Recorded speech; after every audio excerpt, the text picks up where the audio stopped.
Tripura leader of opposition Jitendra Chaudhary today accused the centre and the state government of failing to raise strong objections with Bangladesh regarding the controversial high-rise embankment recently constructed by Bangladesh near the international border.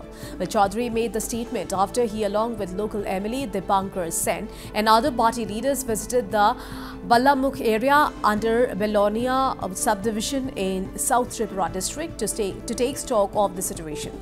Well, the team found that large swaths of agricultural land were already inundated due to water logging caused by the embankment, obstructing the natural flow of water following the pre-monsoon rains. According to Chaudhary, Bangladesh has constructed the embankment within 150 yards of the zero line, which is a direct violation of established international protocols. In the past, even minor deviations in India's border fencing have led to strong objections and even gunfire from the other side.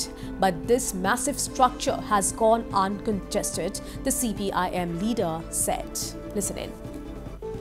এসছি বল্লামুখা কিন্তু আজকে এখানে সরেজমিনে দেখতে এসে আমার চোখে যা পড়ল আমি আমার অভিজ্ঞতার কথা বলছি আমার মনে হয়েছে এখানে শুরু থেকে কিছু ত্রুটি দুর্বলতা এটা চলছে এবং এখনো যে ধরনের পদক্ষেপ গ্রহণ করা দরকার এটা ঠিক সেভাবে সরকারের তরফ থেকে যেরকম যুদ্ধকালীন ভিত্তিতে উদ্যোগ নেওয়ার কথা দরকার ছিল এটা হচ্ছে না তো এটা খুব গুরুতর ব্যাপার আমি যা দেখছি যে আমাদের তরফ থেকে একটা ল্যাপসেস একটা অবহেলা একটা উদাসীনতা হয়েছে যাই হোক আমি এটা নিয়ে রাজ্য সরকারের সাথে কথা বলবো দেখা যাক কি হয় Earlier, the Youth Tripura Federation had staged protests against the construction of the embankment, demanding immediate government intervention.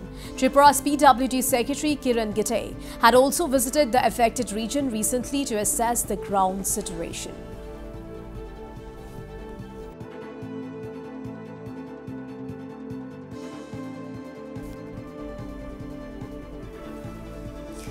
Alright, so Tripura leader of opposition Jitendra Chaudhary today accused the centre and the state government of failing to raise strong objections with Bangladesh regarding the controversial high-rise embankment recently constructed by Bangladesh near the international border.